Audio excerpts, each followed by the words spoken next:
શ્રીજી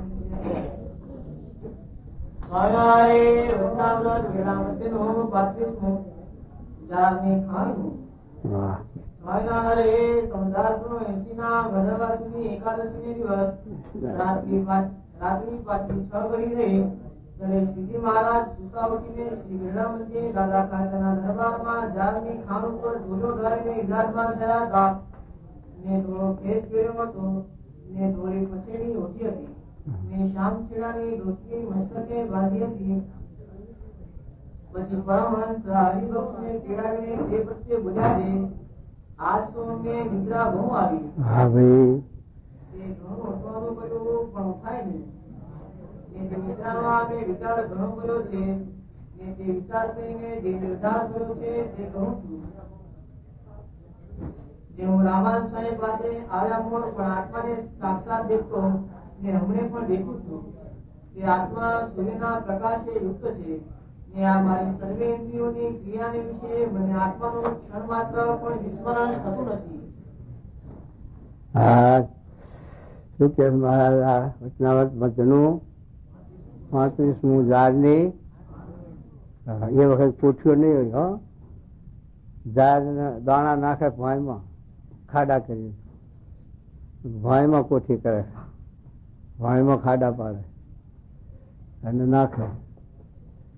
આપણે ગઢડામાં લીમડા વચ્ચે અને ઉગમણા બહારના ઓરડા આથમણા રહ્યા, એ ઓરડાના વચ્ચે કે ખાણ હતી ઝાડની. અને એ મહારાજ બેસીને આ વાતો કરતા. ઝાડની ખાંડનું વચનાવત એ ઝાડની ખાંડ ઉપર બેસીને વાત કરેલી એટલે ઝાડની ખાંડનું વચનાવત. અને એ બેસીને પછી મહારાજ આ વાત સમજાવે છે. શું વાત કરી કે અમે નિંદ્રામાં ગયા 6 ઘડી રાત હતી. 6 ઘડી એટલે કેટલું થયું? 2-2.5 કલાક. કેટલું થયું? પાછળની 4 ઘડી રાત રહે ત્યારે સાઈન તજીને કેટલું ઘણું થયું? કેટલું થયું? હે, શું કે છે? ખબર નહીં. ઘડી કેટલી થાય? 4 ઘડી એટલે કેટલા કલાક? 2.5 કલાક. લ્યો, ભણો, ભારે ભણ્યો હો, મુંબઈ ભણ્યો. આ તો સંસ્કૃત ભણ્યો, સંસ્કૃત.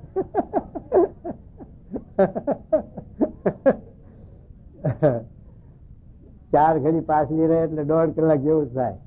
2.5 કલાકની 2.5 ઘડીની 1 કલાક. કેટલી? 2.5 ઘડીની 1 કલાક. 2.5 પોણા 4. પોણા 4 ઘડીનો 1.5 કલાક થાય.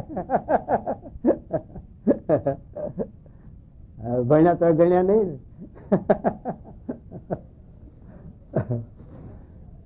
એટલે 6 ઘડી મહારાજ હતી ત્યારે જાગી અને આ વાત કરે.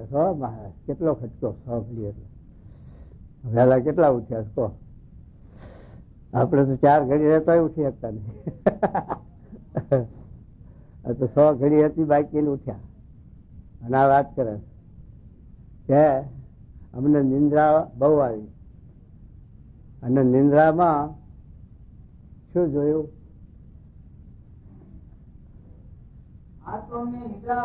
હા, જો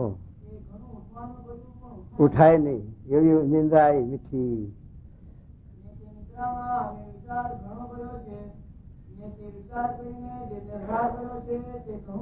હા, એ વિચાર કર્યો. આ નિંદ્રામાં પાછી લ્યો સપનું આવ્યું નિંદ્રામાં, અને એમાં આ વિચાર કરે. હા,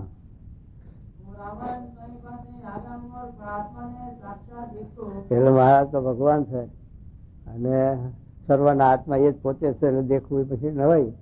પણ મહારાજ આપણને સમજાવવા માટે કહે છે કે અમે આ આત્માને રામાનંદ સ્વામી પાસે નતા આવ્યા તો દેખતા, ગર્ભમાં દેખતા અને અખંડ દેખીએ છીએ એમ સમજો મહારાજ. પૂર્વ જન્મ કે આ જન્મ કે ગમે ત્યારે પણ મૂળ આત્માનો અખંડ સંબંધ છે અને આત્માને અખંડ દેખાય છે. તે આત્માને મહારાજ કે 100 જન્મનો યોગ ભ્રષ્ટ હોય એને આત્માનું દર્શન થવું બહુ 100 જન્મ થાય આત્માનું. પણ મહારાજે લખ્યું કે આત્માનું મૂર્તિમાન તો દર્શન નથી, પણ આ મૂર્તિમાન દર્શન. કેમ કે નિષ્કુળાનંદ સ્વામી હતા, તો આપણે વૈરાગના દર્શન કરવા હોય તો વૈરાગ મૂર્તિમાન ગોતવો ક્યાં છે? નિષ્કુળાનંદ સ્વામી મૂર્તિમાન વૈરાગ એમ. અને એવી રીતે જે સ્થિતિમાં વર્તા હોય એ મૂર્તિમાન સ્વરૂપ કહેવાય. તમે આત્મ સ્થિતિમાં અખંડ વર્તા હોય તમે આત્મ રૂપ કહેવાઓ. એટલે એમ આત્માનું દર્શન થાય.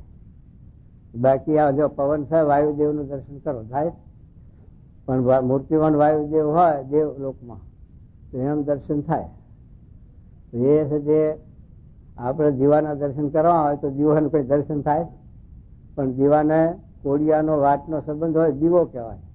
આ શું છે? દીવો. આપણે કોળિયું છે એમ કહીએ, દીવો છે એમ કહીએ. હા, એટલે એ આપણે જે આત્મસત્તાએ જે વર્તો હોય એટલે આત્મા રૂપ કહેવાય, આત્મા એમ દર્શન થાય. બાકી ચૈતન્યના દર્શન તો ના જ પાડી મહારાજે, કાર્યાની પહેલામાં ના પાડી. આત્મસત્ય કે અનુમાન થાય પણ મૂર્તિમાન આત્માના દર્શન નથી. કેમ કે 10 મણની તલવાર હોય ને ઉપાડનાર કેવો હોય, એમ આ જે સચિતના જગત જળ કેટલું દ્રષ્ટિમાં છે. એટલે આપણા કબીરની અખાની વાણી કે તરણાવાઠે ડુંગર ડુંગર કોઈ દેખાય નહીં. તરણાવાઠે ડુંગર એટલે આ જગત તો આ સ્થૂલ છે પદાર્થ, એ તો સૂક્ષ્મ છે અને દેખાય વધારે સ્થૂલ. પણ ચૈતન્ય તો સૂક્ષ્મ છે, સર્વે વ્યાપક છે, છતાં દેખાતો નથી. પણ આ બધું સચેતન કરે છે એ એની શક્તિ. આ બધા આપણને બધાને હલાવે છે, ચલાવે છે, ફરે છે, હરે છે. આ બધું ઝાડ પાન બધું વધે છે, ઘટે છે, આગુ પાછું થાય છે, બધું ચૈતન્યની શક્તિ. હાથી જેવું રૂંખ જનાવર એનું કલેવર જોવો તો બધું માટીનું સ્થૂલ નાશવંત, પણ એવડા કલેવરને મેં બેઠું બેઠું હલાવે લ્યો એ હાથીને. તો એ આત્માની શક્તિ કેટલી છે કહો? એ હાથીમાં શક્તિ છે. હાથી છે તે જેટલું બળ કરે, જોર કરે, ઘટ પાડવો હોય, દરવાજો ઘટનો તોડવો હોય તો હાથી ફાય તોડાવે, પણ ઊંટ ઊભું રાખે ડેલે, કારણ કે ડેલામાં ખીલા હોય લોઢાના, એટલે હાથીને વાગે એટલે ઊંટ ઊભું રાખે આડું, અને પછી હાથીને સજે દોડાવે અને ભેટું મરાવે એટલે ડેલું પડે, પણ પેલો ઊંટ મરી જાય એને ખીલા વાગે. પણ છે તે ડેલું પાડવું હોય ત્યારે એ જોર કરે, પણ એ હાથીમાંથી ચૈતન્ય ના આવે તો જોર કરે તો લ્યો. એવડું મોટું રૂંખ જનાવર છે છતાં પણ એમાંથી જરાક માંથી રૂ નીકળી ગયું વાયરો માંથી એમ પછી જો જોર કરે ખરો થઈ ગયું. માટે એ ચૈતન્ય છતાં તરણા જેટલું આપણને દેખાતો નથી, અલ્પ છે, સૂક્ષ્મ છે, છતાં પણ એની પાવર શક્તિ કેટલી. આ સ્થૂળ જગતને સચેતન એ રાખે. અને ગુણાતી સ્વામી બોલાય છે કે જો હું મારી આ ચૈતન્ય શક્તિ, જે સચ્ચિદાનંદ બ્રહ્મની ચૈતન્ય શક્તિ એ ખેંચી લઉં જગતમાંથી તો જગત ગંધાઈ ઉઠે, વધુ એ હળી જાય અને ગંધાય એવું ના જાય. તો એ મહારાજ આપણને વાત કરે છે કે અમે ગર્ભમાં નતા ત્યારે આત્મા દેખતા, ગર્ભમાં આવ્યા તો દેખતા, રામાનંદ સ્વામી આવ્યા મોત દેખતા, આવ્યા પછી પણ અખંડ આત્માને દેખીએ છીએ એમ મહારાજ કહે છે. પછી શું કહે છે જુઓ? રામાનંદ સ્વામી પાસે આવ્યા મોર પણ આત્માને સાક્ષાત દેખતો, અમે પણ દેખું છું. આત્મા સૂર્યના પ્રકાશની યુક્ત છે. મારી સર્વે ઇન્દ્રિયોની ક્રિયાને વિશે મને આત્માનું ક્ષણ માત્ર પણ વિસ્મરણ થતું નથી. અમને આત્માને અમે આત્મસત્તારૂપ છીએ એવું અમારી દરેક ક્રિયામાં, ઇન્દ્રિયોની દરેક ક્રિયા, દેહની દરેક ક્રિયા, ખાતા પીતા ચાલતા હાલતા બોલતા હરતા ફરતા પણ આત્માનું અનુસંધાન રહેશે. હું આત્મા છું એમ ભૂલતા નથી. આપણે ભૂલી જઈએ છીએ દેહ અધ્યાસ એટલે, પણ મહારાજ તો ભગવાન છે એટલે હમણાં આત્માનું અનુસંધાન રહે. પણ આપણે એ અનુસંધાન થાય એવો અભ્યાસ કરવાનો છે. શ્રવણ મનન નિધ્યાસ કરીને આત્માનો સાક્ષાત્કાર કરવાનો છે. કે ઊંઘમાં આપણે ભર ઊંઘમાં ઊંઘી ગયા હોય તો કોઈક બોલાવે તો આત્માનું સ્મરણ થાય. જેમ છે તે ભગતજી મહારાજને એવું થયું. ભગતજી મહારાજ ને ગુણાતીત સ્વરૂપ મનાણું એટલે આત્મા સ્વરૂપ મનાણું. તો કોઈ ઊંઘ્યા હોય કે બેઠા હોય જગાડે બોલાવે એ પ્રાગજી તો બોલે નહીં, એ વિસ્મૃતિ કરી. અને એ ગુણાતીત તો હા ઉઠીને આવે. આવું આત્માનું અનુસંધાન કર્યું. એટલે આત્મા કો અક્ષર કો બ્રહ્મ કો જે એનો વિશેષણ, પણ મૂળ આત્મસત્તારૂપ. તો ગુણાતીત સ્વામી આત્મસત્તારૂપ સચ્ચિદાનંદ બ્રહ્મ છે એટલે એ મારો આત્મા છે માન્યતા કરી.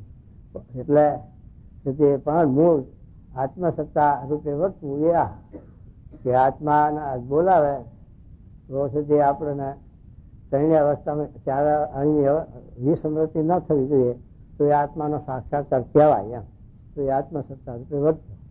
એ મહારાજ આ પોતાનું અંગની વાત કરે. અમને સપનામાં ઊંઘ્યાતા નિંદ્રા બહુ આવીને નિંદ્રામાં પછી અમને આત્માનું ક્ષણ માત્ર વિસ્મરણ થતું નથી એ વાત કરે. પછી શું કહેજો,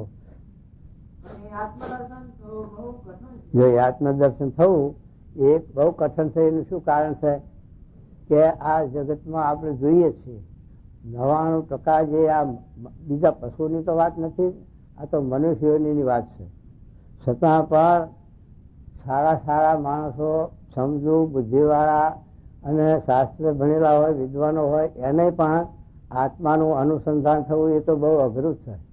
એને પૂછ્યો તો ખબર નહીં પડે. એને દેહાધરી અધ્યાસ જ છે કે હું બ્રાહ્મણ છું, મારું નામ ફરવું છે, મારું ગામ ફરવું છે. વિદ્વાન ને એ જાતનું જ ચિંતન છે, એ જાતનું જ અભિનય છે, મનન છે. એટલે આત્મદર્શન નો વિચાર જ નથી કર્યો પછી આત્મદર્શન ક્યાંથી થાય? તો જો કોઈ ને હોય તો આટલા આપણા રાત દિવસ આ સમાગમમાં મહારાજ સ્વામી છે કે સાંભળી એટલે આટલું બધી કઈક સમૃદ્ધિ આવે છે. પણ આપણને અનુસંધાન તો નથી રહેતું, પણ સમૃદ્ધિ આવે. પણ આ તો જગતનામાં તો સમૃદ્ધિ આ ગામમાં જઈને પૂછી આવો. લો 1000 માણસ હશે, પૂછી આવો. આત્માનો દિશો હોય તો એને ખબર હોય પૂછી આવો. એટલે મહારાજ એમ કહે છે કે આત્મદર્શન થવું એટલે બહુ અઘરું છે વસ્તુ. એટલે આત્માનું જાણ પેલા હરિજન ની વાત ના કરી મહારાજ કે 100 વાર ગોખાયો કે આત્મા શું 100 વાર ગોખ. પછી પૂછ્યું તો પણ શું કે છે મહારાજ તમે આ ગોખાવો છો કહું છું આત્મા, પણ આત્મા શું છે ખબર જ નહીં. હું તો હરિજન છું એ હતું તો હરિજન થઈ ગયો આત્મા તો. એટલે દેહાનો અધ્યાસ એવો જડ થઈ ગયો છે જીવમાં કે ભૂલાય એવો નથી. અને આ ભૂલી જવાય. આત્માનો નથી રહેતી સમૃદ્ધિ, એ ભૂલી જવાય. એટલે એ મહારાજ કહે છે કે આત્માનું દર્શન થવું એ બહુ કઠણમાં કઠણ વસ્તુ છે. આત્માનું દર્શન એટલે શું? આત્મા રૂપે વર્તવું, આત્માનું જાણ પણ રહેવું, આત્મા હું છું એમ મનાવવું. જય નાનભાઈ, એ અઘરી વસ્તુ છે. તો એ મહારાજ કહે છે કે એ ક્યારે રહ્યા બતાવે તો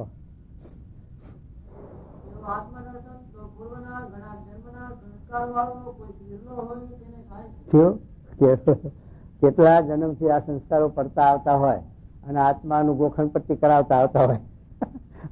આગલા જન્મમાં આવો છે તે આત્માની ગોખણ પટ્ટી કરી હોય, આત્માનું મરણ કર્યું હોય, ચિંતન કર્યું હોય.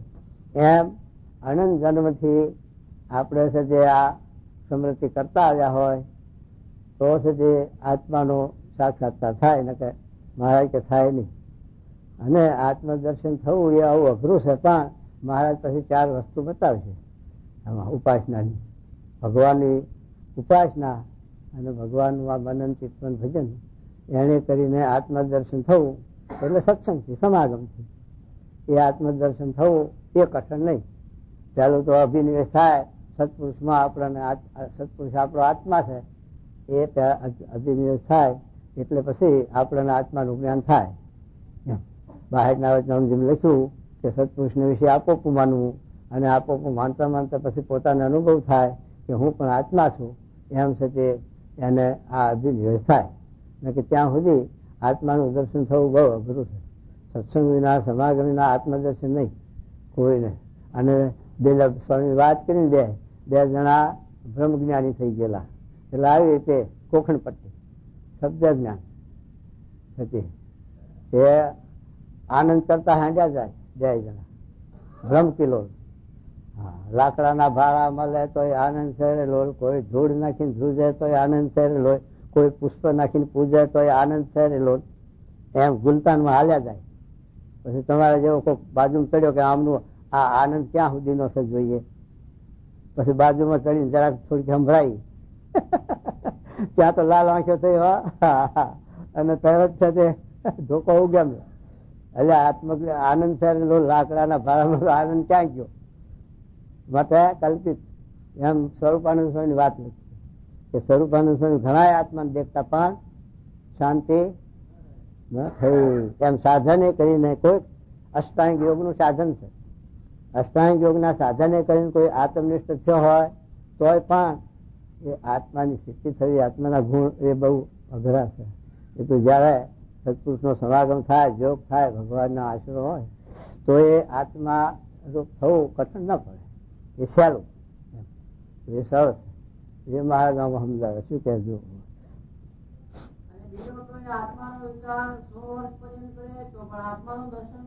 થયું કેટલા વર્ષ? વર્ષ કે સુધી આત્માનું વર્ણન કરે તો આત્મદર્શન થાય નહીં, અને થાય તો આવું થાય. પછી એ છે તે સ્થિતિ ના હોય, એમાં ભૂલી જાય. એ ગોખણ પટ્ટી કહેવાય. એમાં ગોખણ પટ્ટી કરીને એ છે તે એમાં સમજણ ના આવે, ધ્યાન ના થાય.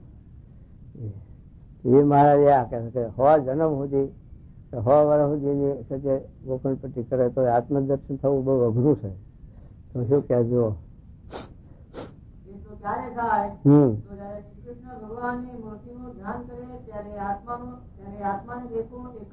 શું કીધું? ભગવાનની મૂર્તિનું ધ્યાન, ભગવાનના ધ્યાને કરીને આત્મદર્શન એટલે એમાં સ્થિતિ થાય. એ ભગવાનના વિશે આપણને સાક્ષાત્કાર થાય, પછી ભગવાનનું આપણને અનુસંધાન રહે એટલે આપણને આત્મદર્શન થવું એ કઠણ ના પડે.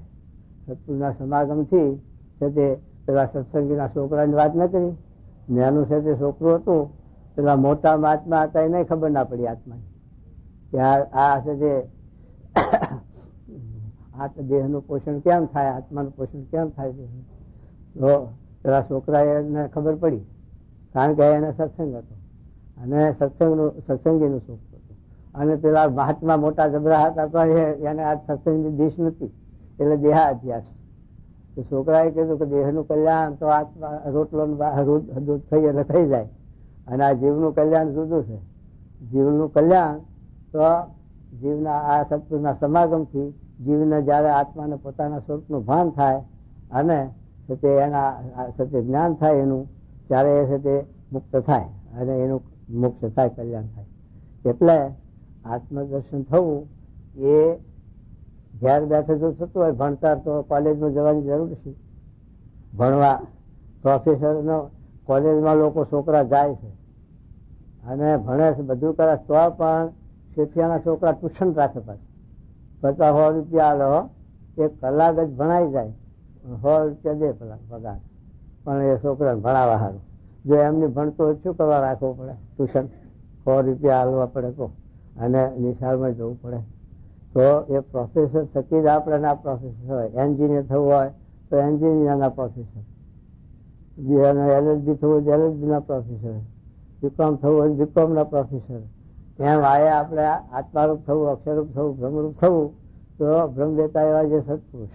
તો 60ના વચના એટલા સારું લખ્યું કે એકાંતિક નો ધર્મ એકાંતિક થકી જ કમાય છે, પણ શાસ્ત્ર સાંભળવાથી કે શાસ્ત્રથી વાંચીને હું એકાંતિક થઈ જાઉં તો એમ એકાંતિક થવાતું નથી. એ મહારાજે લખી એ દીધું છે. માટે એકાંતિક ના થકી જ એકાંતિક થવાય છે એ મુદ્દો. કેમ પ્રોફેસર થકી જ પ્રોફેસર થવાય? શાસ્ત્ર વાંચવાથી કે શાસ્ત્ર ઘેર લાવીને આપણે અભ્યાસ કરવાથી પુસ્તકો એ છે જે પ્રોફેસર થવાય નહીં.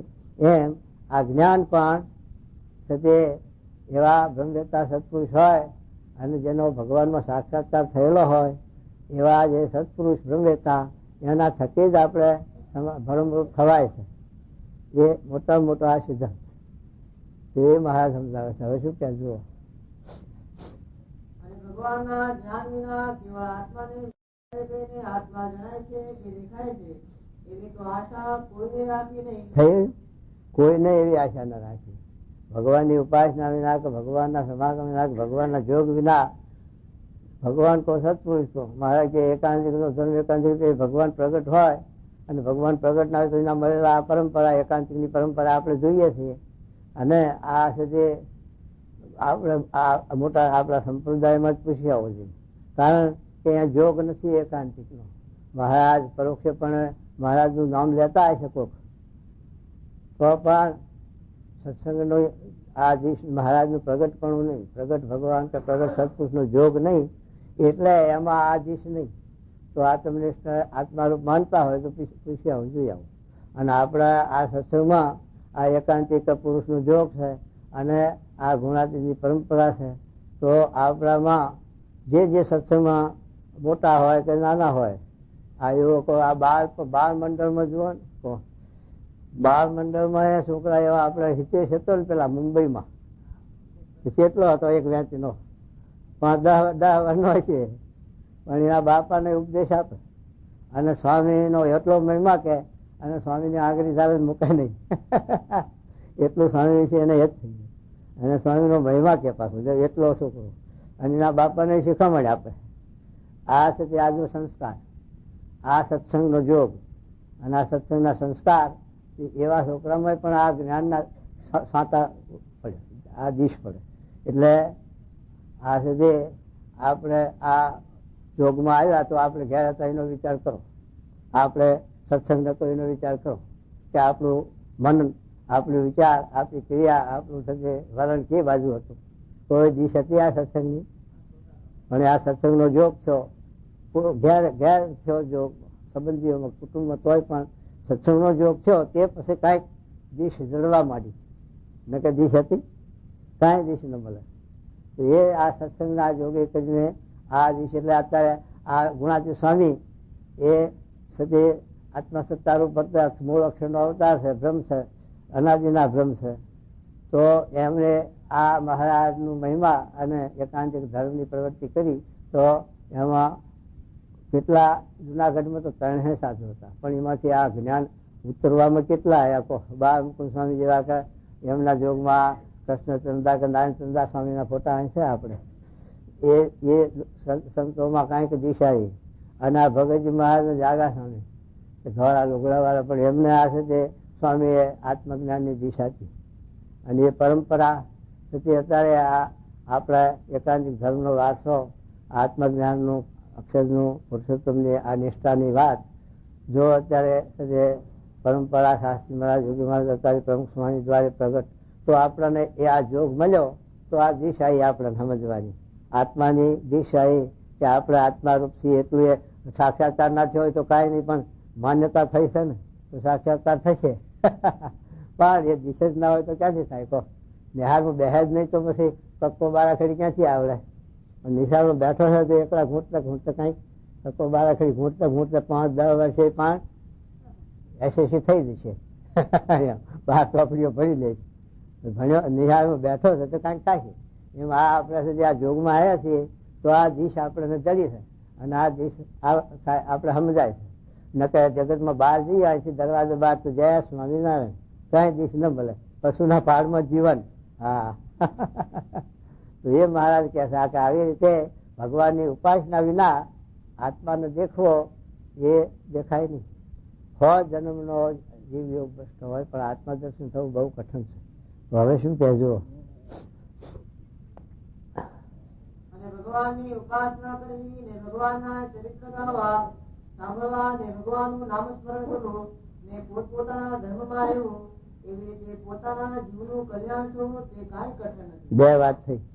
આજ્ઞા ઉપાસના, ભગવાનનું નામ સ્મરણ કહો, કીર્તન ભજન કહો, ધ્યાન કહો, ભગવાનનો સંબંધ, ભગવાનની મૂર્તિ અને એમની આજ્ઞા એ ધર્મ. એટલે આજ્ઞા ઉપાસના એ 2 પાંખો છે. આ પક્ષી છે પણ એની 2 પાંખો છે તો ક્ષેત્ર આકાશમાં ગતિ કરી શકે, પણ એ 2 પાંખમાંથી એક જ ઓછી હોય તો આકાશમાં ગતિ થઈ શકે નહીં. એમ ઉપાસના હોય તો ધર્મ ન હોય, અને ધર્મ હોય તો ઉપાસના ન હોય તો એ ગતિ ન થઈ શકે. 2 એનર્જી હશે તે હોય પાંખો તો આકાશમાં ગતિ થઈ શકે છે. એમ મહારાજ આજ્ઞાન ઉપાસનાની વાત કરે છે. એમાં ભગવાનનું ચિંતન, ભજન, સ્મરણ એ બધી વાત મૂકી દીધી. એમનું કીર્તન, ભજન, સ્મૃતિ ગમે તે રીતે સ્મૃતિ એમની અને એમની આજ્ઞા. તો એને કરીને આત્માનું જ્ઞાન થાય, આત્માનો સાક્ષાત્કાર થાય, આત્મા દેખવો કઠણ ન પડે. એ જેમ માછલાને જળ જીવન છે એમ આપણું જીવન આ સત્સંગ. ભગવાન કે સત્પુરુષ છે એ આત્માનું આ જીવન છે.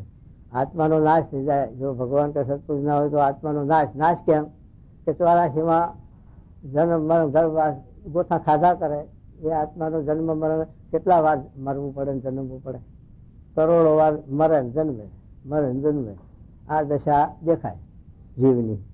અને આ છે તે જન્મ મરણથી રહિત થઈ જાય એને પછી ગર્ભવાસમાં જમપુરીમાં 184 જવું પડે નહીં. આ સત્સંગ થવાથી અને આ આત્મજ્ઞાન થવાથી ભગવાનની ઉપાસનાથી છે તે ભગવાનમાં ગતિ થાય છે જીવની. માયાનો ચિત્તનું ભજન કરવાથી માયામાં ગતિ થયા કરે 84માં. પણ આ પછી ભગવાનનો જોગ સંબંધ થાય તો એ છે જે ભગવાનના પદને પામે ભગવાનના જોગમાં રહે. પછી ભગવાનને જેમ કાળ કર્મ માયાનો સંબંધ નથી એમ આ જીવને પણ પછી કાળ કર્મ માયા ભગવાનના સંબંધમાં જીવ ગયો એટલે એના માથેથી પણ આ કલમ ઉતરી હતી ગર્ભવાસની જમપુરી 184. એટલા માટે મહારાજ કહે છે ભગવાનનું છે તે ધ્યાન અને ભગવાનનું કીર્તન ભજન સ્મૃતિ અને એમની આજ્ઞા એને કરીને આ જીવ માયાને તરે છે અને બ્રહ્મરૂપ થાય છે, આત્મારૂપ થાય છે. એ કાંઈ કઠણ નથી સહેલાઈથી. જેમ આપણે આ બોટમાં બેસીને કે પ્લેનમાં બેસીને અહીંથી અમેરિકા લંડન જવું કેટલું સહેલું કહો. હાજો માદો ગયડો બુઢો ગમે તેવા માણસો હાલ્યા જાય. અને એમને જો જવું હોય સાયકલની સ્ટૂલ કાઢીને જવું હોય જવાય અમેરિકન લંડન. એ તો જો ખરેખર ખબરદાર હોય તો એ સ્ટૂલ કરે તે વ્યૂહમાં ખાતા જાય. પણ તે આ તો હકા ખાતર અમારે હું કરે તો 30 કલાકમાં ઠેઠ અમેરિકાના છેડે પહોંચી ગયા. અહીંથી પ્લેનમાં બેઠા 30 કલાક થયા પણ ઠેઠ પેલા ચુનીભાઈ છે ત્યાં એન્જિનિયર શું કે લોસ એન્જિનિયર ત્યાં પહોંચી ગયા. તો એ આ છે તે આવી રીતે આપણે મોક્ષ થવો, આત્માનું દર્શન થવું અને આ જીવનું કલ્યાણ થવું એ આવી રીતે ભગવાનના સંબંધે કરીને સત્પુરુષના જોગે કરીને કલ્યાણ થવું એ સહેલી વસ્તુ છે. અને પેલા તપ કરીને હુકાઈ જઈને પૂછ્યા કલ્યાણ ચૂક ના એને પ્રતીતિ નહીં હોય કે હજુ ભગવાનનો કઈ સાક્ષાત્કાર થયો નહીં. પહેલાના વખતમાં આયુષ લાંબા હતા લોકો 50,000 ને 60,000 વર્ષ 20,000 વર્ષ તપ કરતા રાફડા થતા હુકાતા તોય પણ એને પ્રતીતિ આવતી નથી કલ્યાણની કે ભગવાનની. અને આપણાને અત્યારે કાંઈ દાખલો કર્યો નથી. દૂધ હાકર ચોખાને જમવાના અને લહેર પાણીને ભજીયા ખાવાના અને આ કલ્યાણની પ્રતીતિ આવી, આત્માની પ્રતીતિ સ્વામી જે ભગવાન અને સત્પુરુષનો સાક્ષાત્કાર અને મનાયું કે આપણને સાક્ષાત્કાર ભગવાન મળ્યા છે, સ્વામી મળ્યા છે અને આપણું કલ્યાણ થઈ રહ્યું છે અને આપણે આત્માથી અક્ષરથી ભ્રમ છે આ આપણને મનાયું. કેટલો દાખલો કર્યો કાંઈ ભીડો બેઠો છતાં પણ આ જીવમાં આપણને મનાઈ ગયું. એ સહેલી વાત અને હલકી વાત. અને પેલું છે દાખલા વાળી વસ્તુ છે તૂટીને મરી જાય તપ કરી પછી યોગ સાધીને તો ઠેકાણું ન પડે. પેલો ચાંગદેવ હતો એ ચાંગદેવે અષ્ટાંગ યોગ સિદ્ધ કરેલો અને સિદ્ધિઓ પણ એટલી મેળવેલી તો પણ એને ભગવાનનો સંબંધ ઉપાસના નથી તો એને કાંઈ આ મોક્ષની પ્રતીતિ એના એને જ્ઞાન નથી. જયારે જ્ઞાનેશ્વર સ્વામી મળ્યા તે દક્ષિણમાં જ્ઞાનેશ્વર ગીતા બનાવી છે, ગીતા ભાષ્ય લખ્યું છે.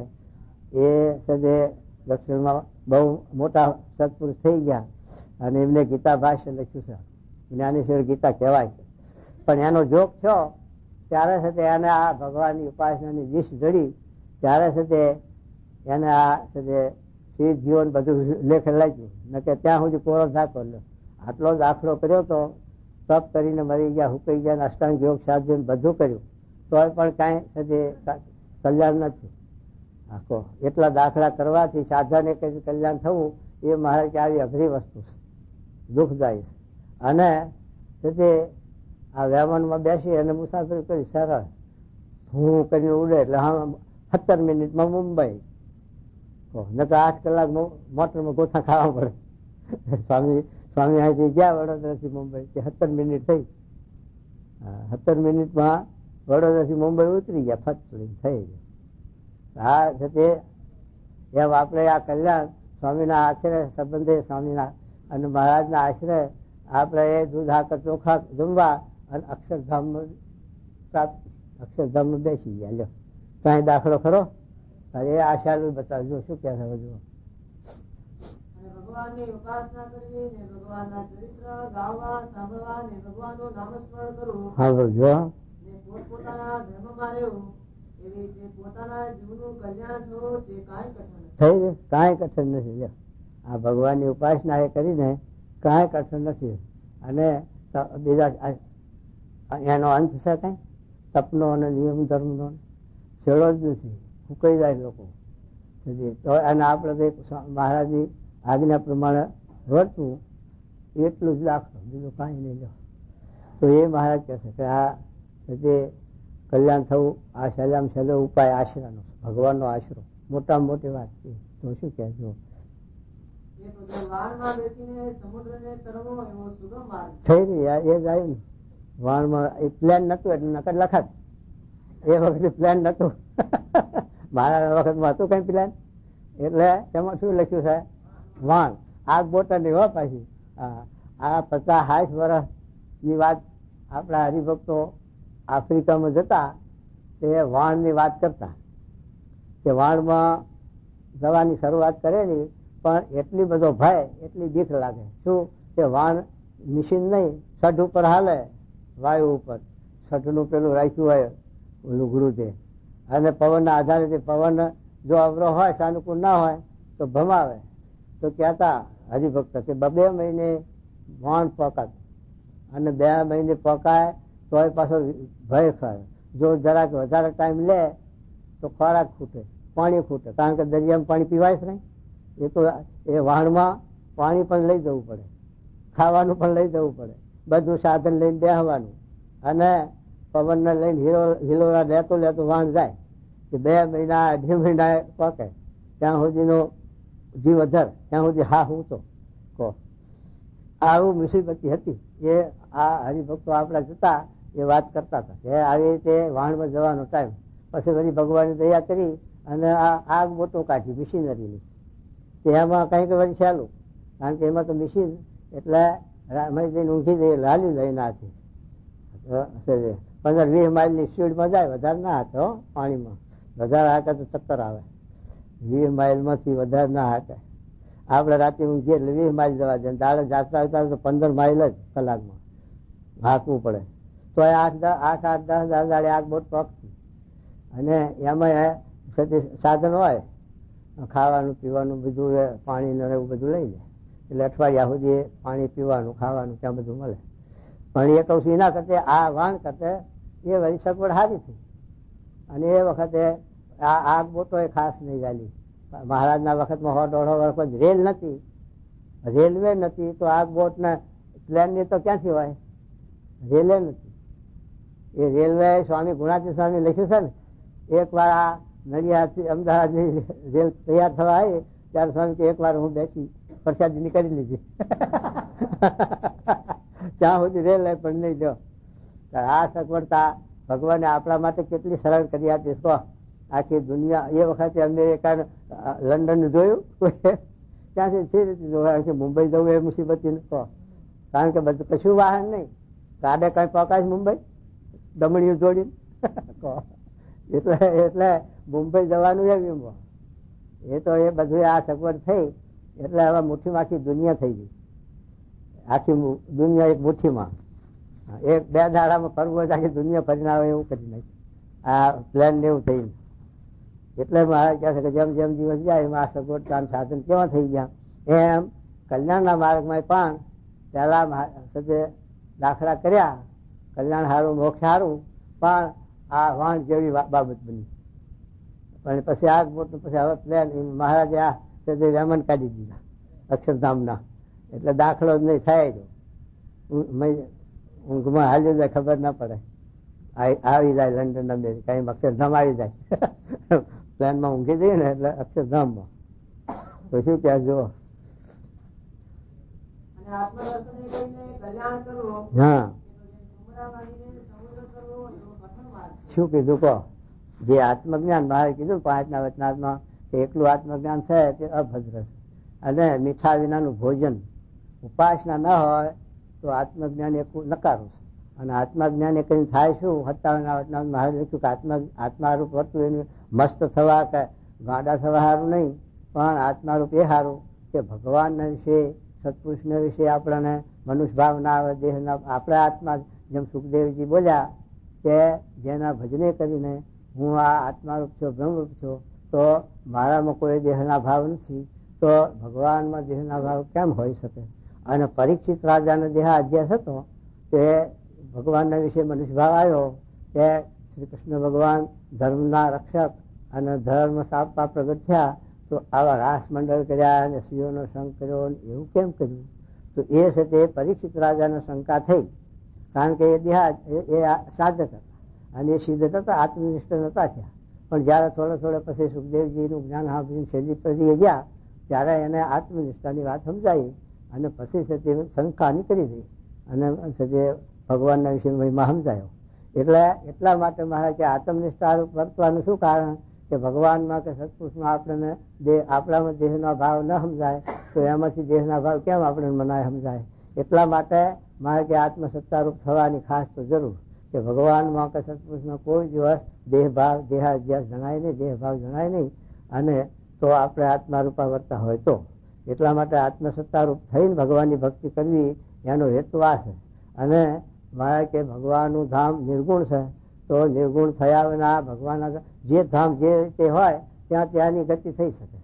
તે જ પૃથ્વી પ્રધાન હોય તો પૃથ્વી તત્વ પ્રધાન જોઈએ, જળ તત્વ પ્રધાન હોય તો જળમાં રહી શકે, વાયુ તત્વ પ્રધાન હોય તો વાયુમાં આકાશમાં રહી શકે, અગ્નિ તત્વ પ્રધાન હોય તો અગ્નિમાં એ રહી શકે. એટલે સૂર્યના લોકમાં માણસ રહે. સૂર્ય આટલેથી આપણને હવા કરોડ માઇલથી બારી મેલે છે ત્યાં સી રીતે રહી શકે? પણ એનું એ રીતે એનું તત્વ પ્રધાન હોય એટલે એને ત્યાં ગતિ થઈ શકે. એમ જેની જે ગતિ એ પ્રમાણે એને એમાં આપણે અક્ષરધામમાં રહેવું હોય તો જરૂર આત્મસત્તારૂપ ચૈતન્યરૂપ થવું પડે, અક્ષરરૂપ થવું પડે.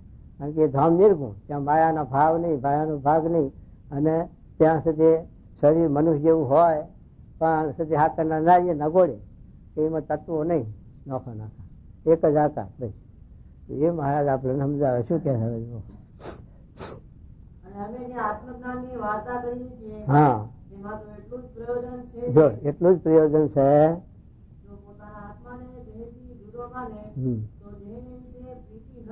હા એટલા સારું આત્મસત્તા. એક તો દેહ નો ભાવ ન રહે, દેહમાં આસક્તિ ન રહે, દેહમાં સુસરા ન થાય.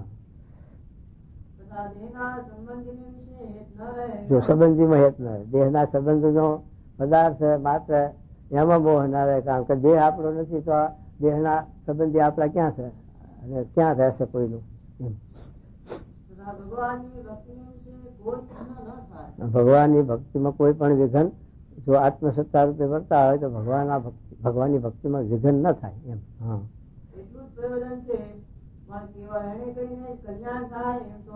થઈ આત્મ જ્ઞાને કરીને આત્મસત્તા કરીને કલ્યાણ થાય એવું તો માનવું જ નહીં. ઉપાસના વિના આ જીવનું કલ્યાણ થઈ શકે નહીં. આત્મસત્તા રૂપે વર્તો મારે 64માં પણ આ શબ્દ લખ્યા કે નદી ઓળંગવી હોય, તળાવ ઓળંગવું હોય તો તે બાહુબળ વાળો ઓળંગી શકે. એમ તે આ ગુણના ભાવ, દેહના ભાવો આપણે કરતા હોય તો આત્મસત્તા રૂપ હોય તો એવા ભાવમાં લેવાય નહીં. ક્રોધ, કામ, સ્વાર્થ, સ્નેહ, માન એમ ક્ષોભ ન પામે આત્મસત્તા રૂપ હોય તો. પણ જે ભવસાગર તરવો એ તો સમુદ્ર જેવો છે, તો એની અંદર તો આ આત્મનિષ્ઠ પુરુષ, આત્મજ્ઞાની પુરુષ ભવસાગર નહીં કરી શકે, એટલે મોક્ષ નહીં સાધી શકે. એને તો ત્યાં કરીએ જરૂર આશરાની, ઉપાસનાની, ભગવાનના સંબંધની જરૂર છે. એમ મહારાજ આ સાથે આશરાનું રૂપ બતાવે છે, મોક્ષનું સાધન બતાવે છે કે ભવસાગર તરવો એમાં કોઈ સાધન નથી ઉપાસના વિના, આશરા વિના. તો શું કહેજો?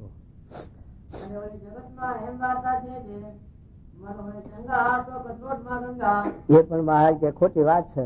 મન સંગા તો નારદ, શિવ, શંકરાજી મહારાજ કે જે આત્મસત્તા રૂપે વર્તતા હતા એવું વર્તવું તો બીજાને ઘણું કઠણ છે. છતાં પણ શિવ બ્રહ્મા એમને પણ ક્ષોભ થયો. મન સંગાને શંકર ને ભગવાન જેવા છે તો પણ મોહની સ્વરૂપ ભગવાનનું જોયું ત્યારે વિહવળ થઈ ગયા. અને બ્રહ્માનું પણ લખ્યું, ઇન્દ્રચંદ્ર નું દેવતાઓનું લખ્યું. તો એવી રીતે મહારાજ કહે છે કે મન સંગા તો કથરૂટ મંગંગા એ વાત કરનારા અજ્ઞાની છે પુરુષો. એ મન સાબુત રહે નહીં. આપણે સ્ત્રીનો સંગ રાખીએ અને મન સાબુત રહે એ મહારાજ કે વ્યાસજી ભગવાન અને એમના શિષ્ય જય મુનિ એ તો સમર્થ પુરુષો કહેવાય. તોય પણ એમની કસોટી વ્યાસજી લીધી ત્યારે ધીરજ ન રહી અને ખબર પડી ત્યારે લખવું પડ્યું. એવી રીતે આ મહારાજ આપણે સમજાવે. શું કહેજો?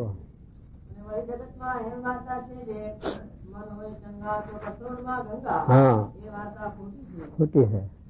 ગમે તેવો સમાધિનિષ્ઠ હોય અથવા વિચારવાન હોય ને તે પણ જો સ્ત્રીઓના પ્રસંગમાં રહેવા માટે તો એનો ધર્મ કોઈ રીતે રહે છે. આ વાતમાં આ કહે છે કે વૈરાગી હોય ગમે તે હોય. નિષ્કુળાન સ્વામીએ પૂછ્યું કે મહારાજ એમ રહેવાય છે તે નિયમ વૈરાગ કરીને રહેવાય છે કે બીજો કોઈ ઉપાય? તો મારે કે વૈરાગ હોય છતાં પણ જોગ રાખો તો દેશ કાર્ય કરીને પણ છે તે ફારફેર થઈ જાય. પણ છે તે નિયમે કરીને જે રહેવાય એવું છે તે વૈરાગ્ય કરીને પણ ન રહેવાય. એમ નિયમનું પ્રધાન પણ મહારાજે આપ્યું અને નિયમની વાત વધારે કરી. એટલે મારે કે એમ જે રહેવાય છે એ આ નિયમે કરીને રહેવાય છે. ગમે તેવો વૈરાગી હોય તો પણ એને જોગ રાખવા મળે દ્રવ્યનો સ્ત્રીનો પ્રસંગ તો જરૂર છે એમાં વિક્ષેપ પડે છે અને વિક્ષેપ પડ્યા છે. એવા એ શાસ્ત્રોમાં આપણે પુરાણોમાં બધાના ઇતિહાસ લખી દીધા કે આવા વિક્ષેપ આવ્યા છે. એટલા માટે મહારાજા સમજાવે છે કે મન ચંગા એ ખોટી વાત છે. મન ચંગા વાળા કેટલાય પડી ગયા માટે નિયમમાં રહીને ભગવાન ભજવા આજ્ઞા ઉપર આજની દળ રાખવી એમ કે. અને ગમે તેવી ધર્મવાળી સ્ત્રી હોય એટલે જો પુરુષનો સહવાસ થાય તો એનો પણ ધર્મ રહે છે. અને એવી રીતે સ્ત્રી પુરુષને પરસ્પર સહવાસ થાય ને એનો ધર્મ રહે એવી તો આશા રાખવી નહીં. આ વાર્તા એમ જ છે નક્કી છે.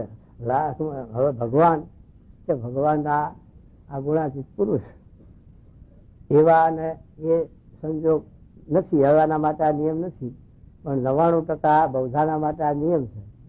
તો એ છે તે ભગવાન કે એવા ગુણાતીત પુરુષ હોય અને એ જે આ નિયમમાં વર્તે એ આપણા માટે અને વર્તાવે આપણા માટે. એના માટે એ કલમ નથી. એ આપણા માટે એ કલમ છે કે કોઈ પણ એના જોગમાં રહી શ્રીનાથ દ્રવ્યના અને કોઈ બચ્યો નથી અને કોઈ નિર્લેપ્યો નથી. અને આગળ આપણે બધે જોયું શાસ્ત્રોમાં પુરાણોમાં ઇતિહાસો. એટલા માટે જો છે તે પોતપોતાના નિયમમાં રહે તો જ છે તે આ એ ધર્મમાં રહી શકે ને કે ન રહી શકે. એટલા માટે મારે કહે. પછી શું કહેજો? મારે કે આ શંકા ન રાખવીને શંકા કરવી નહીં એમ. અને કોઈના શબ્દ સાંભળીને પછી એ વાતને આપણે પ્રમાણ ન લેવું એમ. એ માટે ધર્મમાં તો ક્યારે રહેવાય તો પરમહંસ હોય તથા બ્રહ્મચારી હોય ને તે પોતાના બ્રહ્મચર્યાદિક નિયમ કયા છે તેમાં રહે તો એને ધર્મમાં રહેવાય. નિયમની મોટી વાત કરી મારે. હા. અને સ્ત્રી હોય ને તે પણ જો પોતપોતાના નિયમ કયા છે તેમાં વર્તે તો તેને ધર્મમાં રહેવાય. અને બીજા જે સત્સંગી ગ્રહસ્થ હોય તે પણ જો પોતપોતાના નિયમ કયા છે તેમાં રહે ને યુવા અવસ્થા વાળી જે પોતાની મા ભોન ને દીકરી તે ભેળે પણ એકાંતમાં ન બેસે ને તેની સામે પણ દ્રષ્ટિ માંડીને ન જુએ તો એને ધર્મમાં રહેવાય. એ મહારાજ કીધું મા બેન દીકરી સાથે પણ એકાંત ના પાડી અને ગ્રસ્તોએ કથા વાર્તા કરવી તોય બાયોને ન કરવી. પોતાની મા બેન દીકરી એને વાત કરવી એની છૂટી આપી પણ બીજી ત્રાહિત બાઈઓને ગ્રસ્તોએ પણ કથા વાર્તા ન કરવી. બાઈઓની સભામાં બાઈઓ જ વાતો કરે અને ભાઈઓની સભામાં ભાઈઓ જ વાતો કરે. પણ ભાઈઓની સભામાં ગ્રસ્ત હોય એને પણ કથા વાર્તા ન કરવી એ મહારાજે નિર્દેશ આપ્યો છે. અને એ રીતે અનોખું પાડ્યું કે પોતાની મા બેન દીકરીને વાત કરવી અને એના સાથે એકાંત પણ ન કરવી. તો આ સાથે નિયમમાં રહેવાય ધર્મ બચાય ન કે બચાય નહીં એવું આ દેશકાળ એવા છે. તો એ કહે મહારાજ. હવે શું કહે?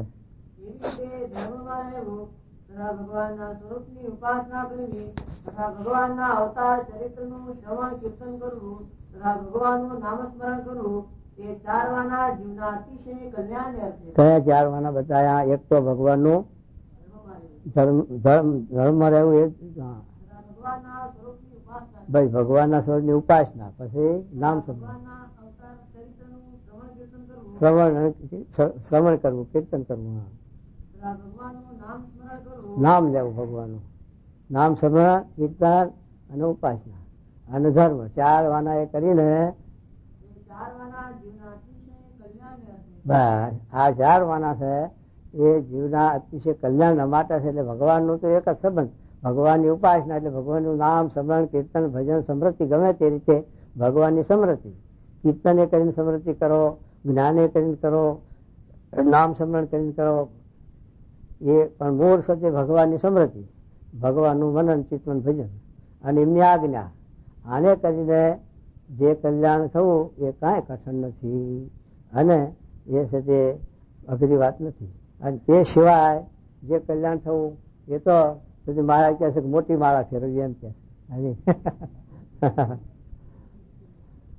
આ તમે સર્વે છો તે મને ભગવાન જાણો છો. જો હા તમે જ્યાં જ્યાં ઉત્સવ સમય કયા હોય જો અને જે ઠેકાણે પરમહંસ બ્રહ્મચારી હરિભક્ત સત્સંગી ભાઈ ભાઈ સર્વે ભેગા થયા હોય હા ને અમે કીર્તન ગૌરાવ્યા હોય ને વાર્તા કરી હોય ને અમારી પૂજા થઈ હોય એ આદિ જે અમારા ચરિત્ર લીલા તેને કહેવા એ સંભાળો. પ્રથમ નું 3જું જ વચનામૃત આપ્યું ને મહારાજ. આ તો ભગવાન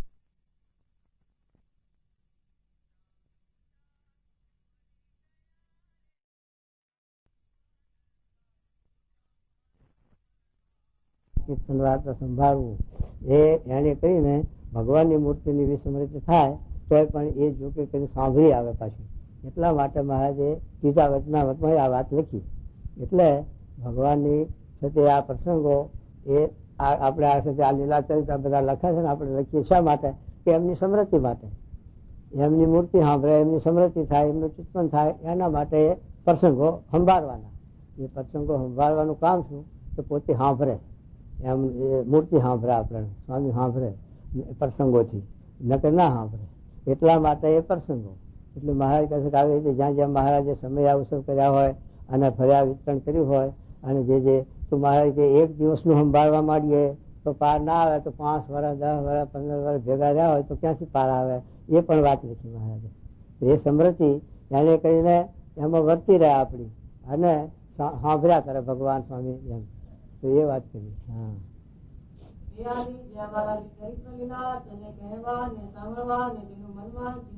હા ખરું કે નહીં? એ લીલા ચરિત્ર સમય ઉત્સવ પ્રસંગો સાંભળવા અને એનું મનન કરવું.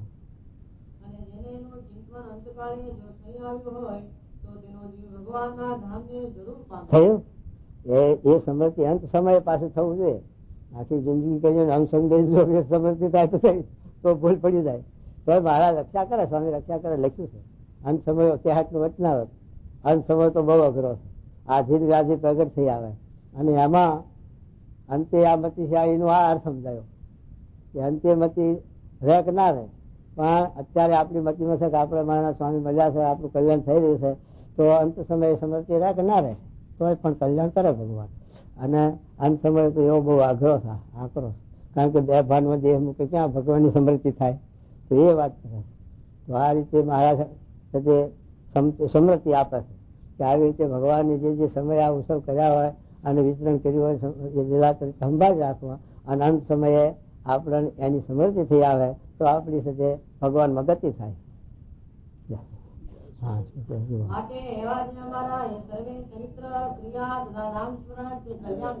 એ જ કલ્યાણકારી છે. અમારે ભગવાનનું જે નામ સ્મરણ કીર્તન ભજન એટલે ભગવાનનો જે તે રીતે સમૃદ્ધિ, ભગવાનની જે રીતે સંબંધ એ કલ્યાણકારી છે અને જગતનો સંબંધ છે એ બંધનકારી છે. આ છે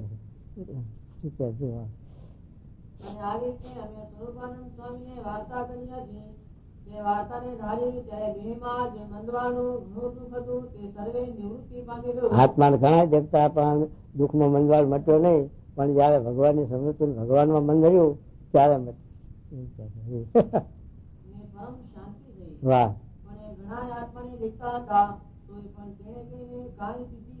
આત્માને દેખતા હતા ખરું નહીં, તોય પણ સિદ્ધિ ન થઈ. માટે આત્મજ્ઞાન ઘણા ફરતા રખડતા હોય પણ જેને ભગવાનની સંબંધ નથી, ભગવાનની ઉપાસના નથી, ભગવાનનો આશરો નથી, એના આત્યંતિક કલ્યાણ મોક્ષ થવો એ કઠણ છે, એ ન થાય. તો મારે એ કહે છે કે આવી રીતે સ્વરૂપાનંદ ઘણા આત્માને દેખતા પણ આત્મદર્શન કરીને શાંતિ ન થઈ. એ તો જયારે ભગવાનનો સંબંધ છો ત્યારે એને શાંતિ થશે. અને વળી પરોક્ષ શ્રી કૃષ્ણ રામચંદ્રાજી ભગવાનના અવતાર તેમના જે ચરિત્ર તે જ્યાં જ્યાં કહ્યા હોય તેને પણ સાંભળવા અને ગાવા. શું કીધું? પરોક્ષ મહારાજ ઈશાનું કથા એ ભગવાનના અવતારો થયા અને ભગવાનના ભક્તો થઈ ગયા એમની લીલા ચરિત્ર સંભાળમાં તે પણ એક ભક્તિ છે. અને ચાર વાનાની જડતા થાય તેને અર્થે અમે શ્રીમદ ભાગવત આદિ 8 ગ્રંથનું અતિશય પ્રતિપાદન કર્યું છે. શિક્ષાપત્ર 8 ગ્રંથ લખ્યા ને એ શા માટે લખ્યા કે એની અંદર ભગવાનના ભક્તોની વાર્તા છે. મહારાજે 19 લખ્યું 4 વેદ ખટશાસ્ત્ર 18 પુરાણ એ સર્વ એ જ વાર્તા છે કે ભગવાનના સંત એ જ કલ્યાણના કર્તવ્ય મોક્ષના દાતા છે. એ 59 પણ એ લખ્યું અને આમાં પણ એ લખ્યું છે 8માં. એટલા હવે ભગવાનનો આશ્રિત જે સંબંધ અને ભગવાનની વાર્તા એ મહારાજ કહે છે કે એ કલ્યાણનો માર્ગ સરળ છે. તો પછી શું કહે છે? હા બસ એ ગ્રંથો વાંચી સાંભળીને શું કરવાનું છે કે આ ભગવાનની સમૃદ્ધિ એમ ભગવાનના લીલા ગાવાનો એ ગ્રંથો સાંભળીને બીજું કઈ નહીં. એટલે સારું ભાગવત આદિ મહારાજ અમે પ્રતિપાદન કર્યું છે 8 શાસ્ત્રોનું. કારણ કે આ 8 શાસ્ત્રો છે એ આસ્તિક છે અને ભગવાનના ભક્તના લીલા ના ગ્રંથ છે. એટલે એમાં એ ભગવાનના પ્રસંગો આવે, લીલા ચરિત્ર આવે, સંબંધ આવે.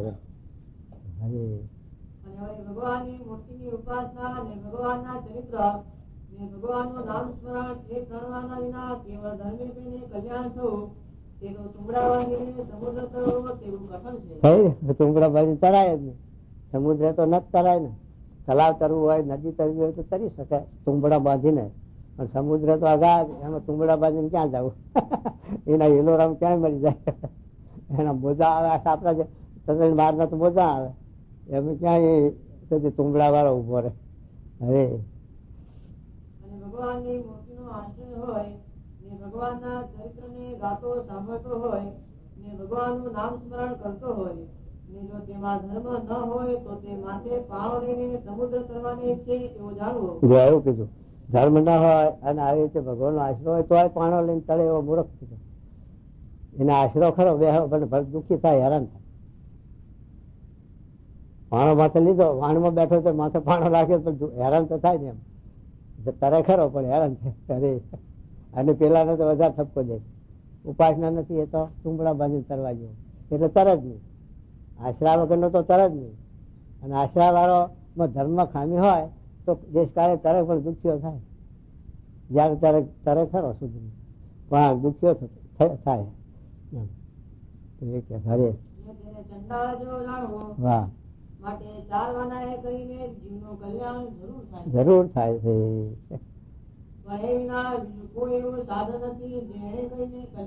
બીજું એવું કોઈ સાધન નથી કે જેને કરીને આ આત્માનો મોક્ષ થાય, કલ્યાણ થાય. એક ભગવાનની સમૃદ્ધિ વિના, ભગવાનની ઉપાસના વિના, ભગવાનના આશરા વિના આ જીવનું કલ્યાણ થાય એવો બીજો કોઈ પણ ઉપાય નથી.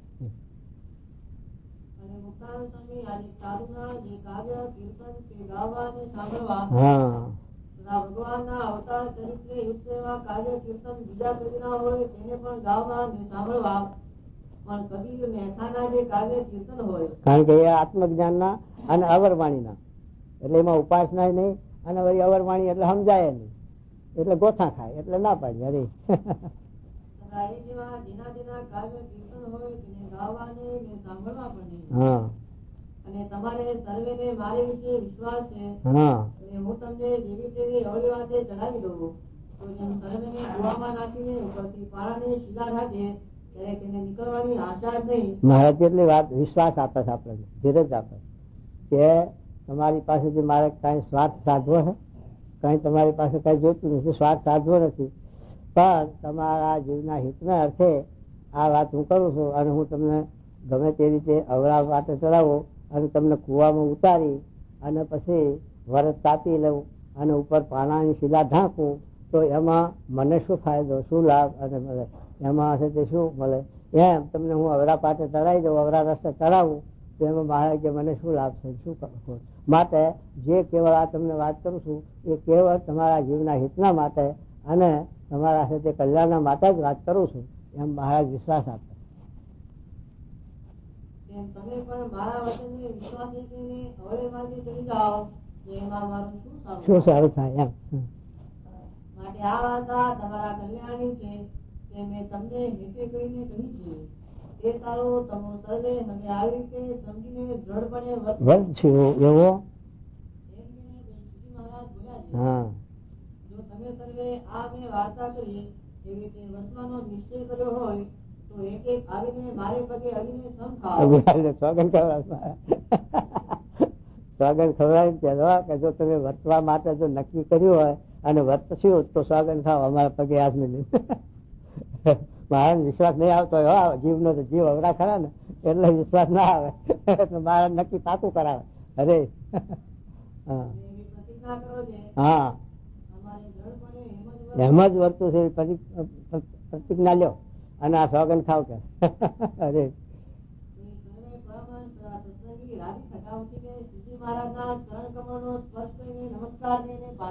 બેઠા મારા જો આ સ્પર્શ કર્યો તમારો નક્કી અમે વર્ત. અરે